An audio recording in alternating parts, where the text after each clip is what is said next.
Welcome to CAM Matters, Condos, Co-ops, HOAs, and beyond. Betsy Barbieux is an informational leader in Florida on community association living, rights, and obligations. She is an expert on the rights and obligations of owners as well as the association. If you live or are planning to live in the state of Florida, there's a good chance you'll be part of a community association. And by the end of this show, you'll know a little bit more about community associations and why they matter. Well, hello and welcome to the September 2024 edition of CAM Matters. I can't believe we're saying that, but I say that every month, don't I, Betsy? Yes. I can't believe it's this month. It's just flying by. I'm Suzanne with Betsy Barbieux, and today we're going to be talking about some questions and answers that Betsy gets. I get the impression on a pretty regular basis, we're going to be covering some questions and giving some answers that you're very familiar with because you get them regularly. I do. I get questions every day. Yeah. And I like them. And if you ask me too many, then I'll put you on retainer. And then you can answer all that you want to. It's official. You know the rules now. Betsy, before we start into specific questions, if someone has a question, how can they best reach out to you? Email Betsy@floridacamschools.com. Okay. And certainly can always call area code 352-326-8365. Okay. The other thing, and I'll just pause here for a minute. Yep. My new website went live this week. So everybody needs to check out my new website. Nice. I have, it's fresh, it's new, it's just looks more Florida-ish, I think. And you might even find pictures of yourself on my website because I put some of my classes' pictures there. That's fun. It's fresh and new and ready to go. Yeah. So going back to the questions, people who can reach out, there is no limit. I mean, as far as owners, managers, whatever role you have and questions you have in the CAM life, you're welcome to reach out. Right. Yeah. And I get them from everywhere, management companies, boards, owners, CAMs. So that's fine. Betsy, we're going to jump in with Amber. And I was so impressed with this first question, this first interaction, actually, because she came to one of your conferences and she said, she's an attorney and she learned a ton. And you asked her to kind of, what did you learn? Would you kind of review that? I did. I gave a presentation at our CAI Central Florida luncheon back in May. And afterwards, Amber, who's an attorney, came up to me and she said, I learned some things that I didn't know. And she said, I'm not an HOA or condo attorney, but I did learn some things. And my topic was, why are owners so angry? Okay. You have me with that hook. That's a great one. Yes. So I do have a program called Why Are Owners So Angry? And what it boils down to is expectations. Okay. And she did not know that when owners were permitted to make comments at board meetings, she did not know that board meetings were not informational meetings. Okay. She didn't know they were business meetings.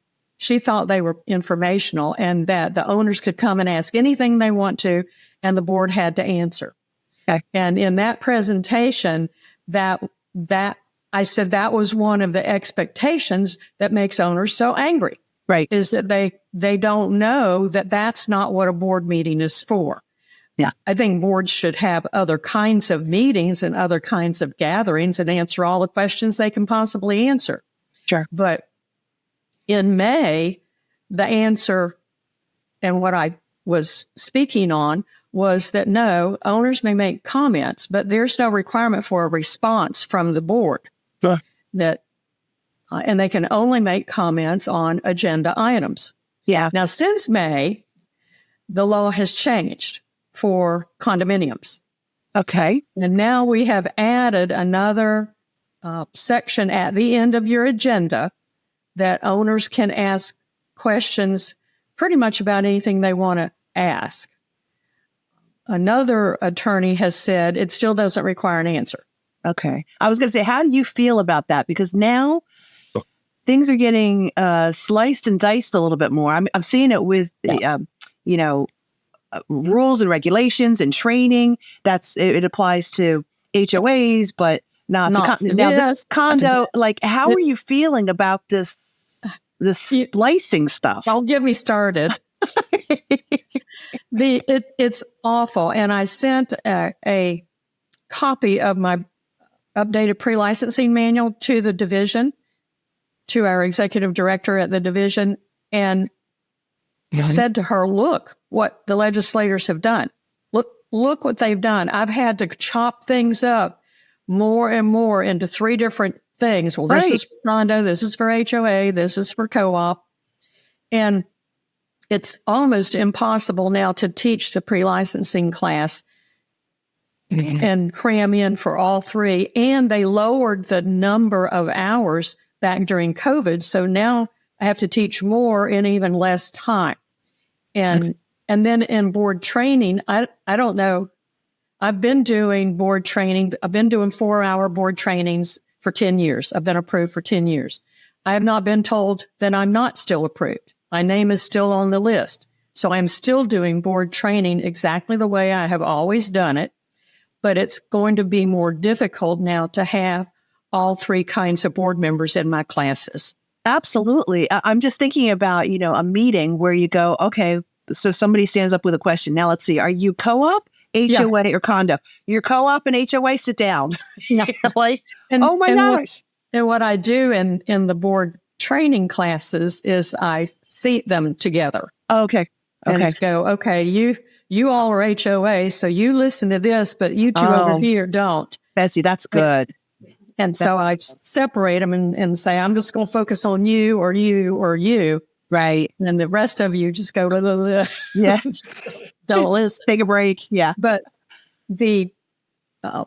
so they have added a requirement to condominium agendas that owners can ask questions about construction projects, financial records, and then it says any other thing that they want to talk about. The problem here with that added agenda item at the end is that's going to make owners angry too, because board members aren't going to be prepared to give an answer. Right. Because they don't know about it ahead of time. Oh. And again, another attorney has said it doesn't require an answer. So that'll make them even madder. Right. It's just, so anyway, the original point of my answer was board meetings are business meetings. It's for the boards to get their contracts done, go over violations, go over financials, look at bids, look at construction projects, get the things done that need to be done. And I really, really think that in today's technology, all the other information that owners need can be sent to them electronically. That's good. Or they can have coffee and donuts on Tuesday morning and talk with the manager. That's a good point. Betsy, are you ready to move on to Dennis? Because he's got such a great question. Oh, poor Dennis. Dennis is international. And, he brings up a good point because a lot of people in Florida are, owners, but they live, abroad. Somewhere else in the world. Yeah. How do you begin international training and knowing the rules and keeping up with that? We're having a hard time right here in Florida. I have no idea. Dennis says there were 32 villas. They're an HOA. Right. No common areas. They have 3 board members. He who lives in the UK, another one in Norway who doesn't speak English. Wow. And another one lives in Florida. Okay. How are they supposed to do the board training? I don't know. That's an honest answer. Don't know. At least they're an HOA and not a condo. So the HOA new law for board certification does not seem to say in-person class. Okay. Condo does. It's a 4-hour in-person class. Okay. However, the new HOA board certification requirement says that if you're under 2,500, I think it's 2,500 homes, then you have to take 4 hours of continuing ed as a board member every year. Okay. Again, we have no guidance on what that continuing ed is, how you do it. if I can teach it, or if you have to go online and take it. If the DBPR has created some classes already, Okay. but I can't figure out what they are. They're an hour here, hour there, hour here, hour there. Right. So I'm not sure how you're getting the 4 hours, but Dennis brings up a good point because he's international. And I think you had said at one time, like 50% of the owners are not in state. Is that right? well, I wouldn't be surprised. I don't have any statistics on that. Yeah. But when I think of the little boards that I manage, and I think how many of them are Canadians. Okay. And I mean, they are here back and forth. Right. But who's keeping track of the continuing ed? Right. So board members aren't licensed, so there's no place for me to report that they attended a class. And if it's what am I trying to say? Like they're going online or they're doing it themselves. Yeah. And if they're, Self-guided. but if they're on their honor system that they took the class, are we supposed to remove them from the board if they don't take the continuing ed? It's just someone did not think this through to the end, and they certainly didn't ask anybody who knows anything. Sure. And I don't know what to tell Dennis, because what he's asking, he's an attorney in the UK, and he has to sign when he renews his barrister license or whatever they call it over there. He has to sign that he is compliant with all other laws. Wow. And so he's asking me if he's compliant with the Florida law because he's not here and he hadn't taken this class yet. Wow. And I said, I don't know. I don't know. It puts him in a difficult position. But then when you start to think about all of the board members that don't speak English, there would be hundreds of board members in South Florida who are Spanish only. Sure. Not everybody in Florida who is Hispanic is bilingual. Right. And then we've got the poor guy that's in Norway, and he doesn't speak English at all. Sure. But I just think of we just have to have thousands and thousands that don't speak English and who don't live here. Absolutely. How do you handle that? How do you make everything legal and ethical? It's more than just legal. It's ethical too. But then if you do comply, who knows that you did? Right. Accountability. Absolutely. Yep. Betsy, let's move on to Joan and then we'll take a quick break. But Joan's asking about minutes. She's got questions about drafts and written records. What is the problem? Why does this question keep coming up about minutes and drafts? I tell you what, I don't know. I must be missing the gene or something in my head that other people have that I don't have. I don't understand the big fuffle about drafts of minutes.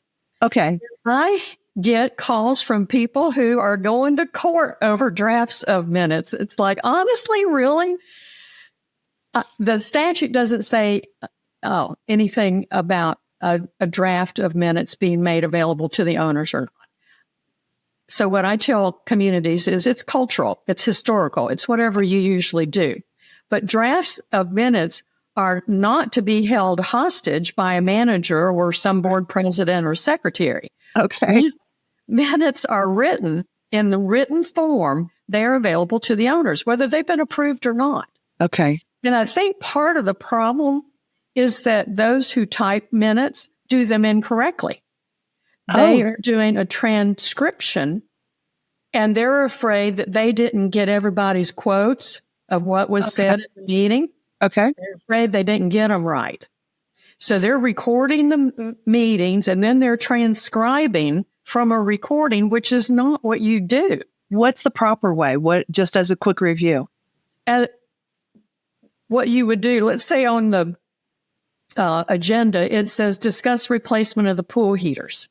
So in my minutes, I would say the board discussed the replacement of the pool heaters. On motion made by Ralph and seconded by Sally, the following was unanimously approved. Okay. And then I'd skip down and I go resolved. The bids from ABC Pool Company in the amount of whatever for the replacement of the pool heaters is approved, comma, copy attached. That's it. You don't type in there the 30 minutes of conversation of who said what about the pool heaters. They're really making it harder than it has to be. Yeah. And the other thing that can happen with that pool heater agenda item, there are three things that can happen. They can vote on it, and you do have to record the vote of each board member present. So to use the word passed, that the motion passed, is insufficient. It's inadequate. Passed like how? Unanimously? Or with majority? If it's a majority, then I need to know who voted no. You need to write in there that passed with a majority vote with Betsy and Larry voting no. So we need to know that the others voted for, but these two voted against. Right. The other thing that can happen to that agenda item is, here's the agenda item. So in the minutes, it could be that nothing happened. So I would say the board discussed the replacement of the pool heaters, comma, no action taken. Okay. That's it. You don't put the 30 minutes of dialogue in there. Right. The third thing that could happen from that agenda item is an action item. So it could be that in the minutes, it says that the board discussed the replacement of pool heaters and needed more information from ABC and asked the manager to reach out to them and clarify this section and report back next month. Okay. That's it. So now we have an action item. Now we know that somebody needs to do something. I don't know why on earth you would hold those kinds of minutes that are done properly. I don't know why you would hold them hostage. Okay. If an owner wants to see them, let them see them. If there are going to be changes made at the next board meeting, okay. So you had said written documents. Documents are the statute says the statute has a list of like 20 things that are considered official records. And the last one is the catch-all that says, and any other written document that's not mentioned here. Just skip from 1 to 20. Yeah. And what's interesting is that not even financial information is restricted from owners. Owners can see anybody else's ledger if they want to. Yeah. Now, owners only, not a third party, other than in an estoppel request. But owners can see accounts receivable. So they're not diaries. You can't keep them under your pillow. Right. It's not a diary. But owners can see who the violation letters go out to. Violators are not secret. Yeah. I don't understand this secrecy. It's all right. We're all contractually related. So any parties to the contract have the right to know if the parties to the contract are fulfilling the parts of the contract. Well, let's invite friends who are watching this. If they say, well, this is the reason I hold so tightly to the drafts or to the minutes or whatever, let us know. We want to be open to what is it that you're feeling and that you're going through. We want to just open a conversation. Betsy, let's take a quick break and we'll come back. I'm going to give you the last word on that, though. Well, I'm just going to follow up with what you said. Tell me why you're holding them hostage. Right. Yeah. Okay. We'll see. All right. Take a break. We'll come back with some more questions and answers. Are you ready for a new career? Do you have skills or interest in management, real estate, construction, maintenance, accounting, strategic planning, project management, budgets, human resource management, lawn and landscaping, pool services, or any other expertise needed to operate a community association? If you do, community association management could be for you. For more information, feel free to email Betsy at betsy@floridacamschools.com or visit the Florida Cam Schools website at www.floridacamschools.com. Florida Community Association Management continues to grow. Career opportunities abound. And welcome back to Cam Matters. It's a question and answer segment here, the September 2024 episode. And Betsy, we're moving through these questions and I'm moving to Evelyn. She's asking about in-person video conferencing in person or video conferencing for training. Can you kind of touch on that? Yes, she's asking, board members hold their meetings via Zoom and they vote by raising their hands. Is this legal? How do you verify the votes? Is this considered electronic voting? First of all, no, it's not considered electronic voting. No. Electronic voting is a dedicated, password-protected method of voting for membership, not board meetings. It's only for membership. What the statute does allow is that board members may attend board meetings either in person or by speaker telephone or video electronic conferencing. Okay. So, yes, they can meet by Zoom. And I'm not real sure what the issue is with the raising the hand, whether it's a raised hand or a voice vote. It was either unanimous or it was a majority vote. Okay. Just like we discussed in the minutes earlier. I don't know what other documentation you would have if it was in person. If they were all sitting in the same office, it would still either be raising their hand or using a voice vote. Yeah. I don't know I don't understand the dilemma. Now, I guess there seems like with the electronic, it seems to be kind of a disconnect. Well, we move into this new era, Yeah, and you can certainly. We've been able to have board meetings by speaker telephone back before there was ever any video conferencing. Okay, so those were voice votes on the telephone. So the fact that you can see each other is irrelevant. Right. And more accountable. Yeah. Yeah. Yeah. The other thing was that I mentioned to her was that shareholders meetings and owners meetings, there isn't any statute on using electronic video conferencing or speaker telephones. Okay. That legislation has not caught up with membership meetings. Okay. They can use the electronic voting, and we had a session with an electronic voting company about a year and a half ago that you can look back on CAM Matters, but that's entirely different than Zoom. That's not Zoom. Members then, if they are meeting electronically, which we did during COVID, in membership meetings, you always use a limited proxy for voting. Right. So there isn't any raising hands in a membership meeting. Right. And if having an election, you're using paper ballots. So there's still no raising hands or voice vote. So I do have done and continue with one community to do Zoom membership meetings. And I take attendance the same way. If they are here in the office, I let them sign in. If they're not, then I sign in with the word Zoom next to their name. And that's how I count and get my quorum. If they're zoomed in, and I can see their name or their photo, their picture, then I know that they're there and I can count them as present for determining a quorum. Yeah. But then all voting is in the mail. Other than approving the previous meeting minutes, which can be a voice vote, and other than adjourning, which can be a voice vote, all other voting is on paper. Okay. So I don't have a problem having membership meetings by Zoom. Okay, very good. Are you ready to move on to Jerry? Okay. So here we go. Jerry's asking about emergency meetings. And I guess, there's a question, what is an emergency?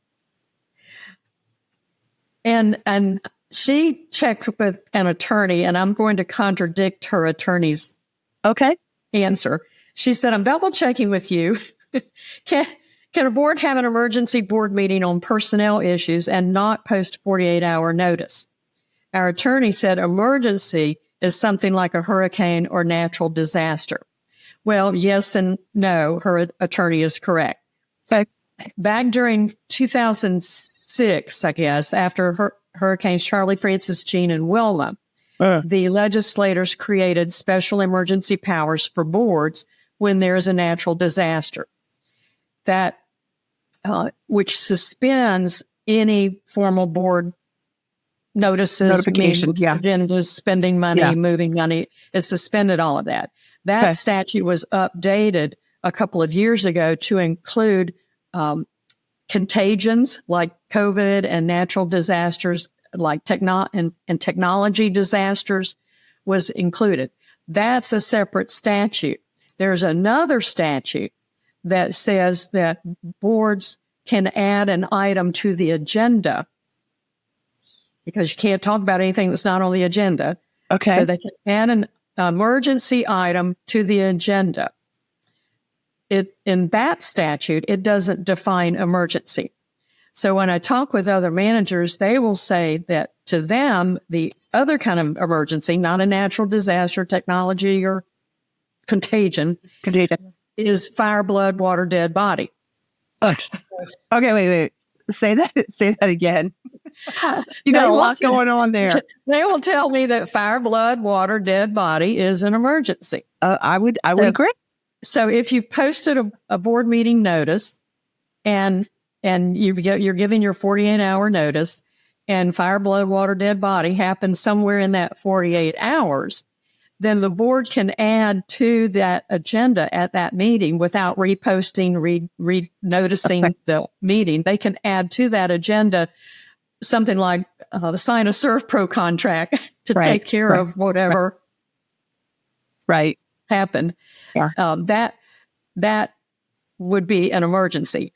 I don't know if personnel would be considered an emergency. I mean, if personnel's going to lead to blood, death, fire, water. There have been some meetings that could fall under. Or if personnel, had if they stole something, then you wouldn't have a meeting. You just call the police. Right. Sure. If they, I don't know if having an emergency personnel meeting is an emergency. Right. But her question was, do you have to post a notice? And that is not addressed in the statute about an emergency not being noticed. Okay. It just says that the board can add it to an agenda, but then they have to ratify that action taken at the next board meeting. Okay. Well, once again, I'm going to give you the last words before we wrap up this episode. Do you have anything on your mind that you want to share? Well, I just think that board meetings have gotten a lot more complicated since July 1st. And I'm still available to do a program on why owners are angry. Right. That sounds like job security. So it's not going to go away anytime soon, Oh, goodness gracious. We hope it does. There is talk of a glitch bill to undo some of the things that are getting ready to hit on December 31st with the Structural Integrity Reserve Study and milestone inspections. But they need to straighten out these board meetings because if owners are given the ability to talk about anything they want to, it's only going to get worse. And as owners get more angry, they get more dangerous. Betsy, thank you so much. We really enjoy these episodes. And if you consume this through YouTube or whatever platform, we appreciate if you consider sharing it, certainly rating it, and letting people know about it. Betsy puts a lot of time and effort into these, and she really cares about this part of your world and your life, answering questions and getting to the root of problems. So thank you again for joining us, and we'll see you next month. And check out the new website. Definitely. Thanks for joining us for CAM Matters. Thank you for listening to CAM Matters. Be sure to subscribe so you don't miss any future episodes. For more information, feel free to email Betsy at betsy@floridacamschools.com or visit the Florida Cam Schools website at www.floridacamschools.com.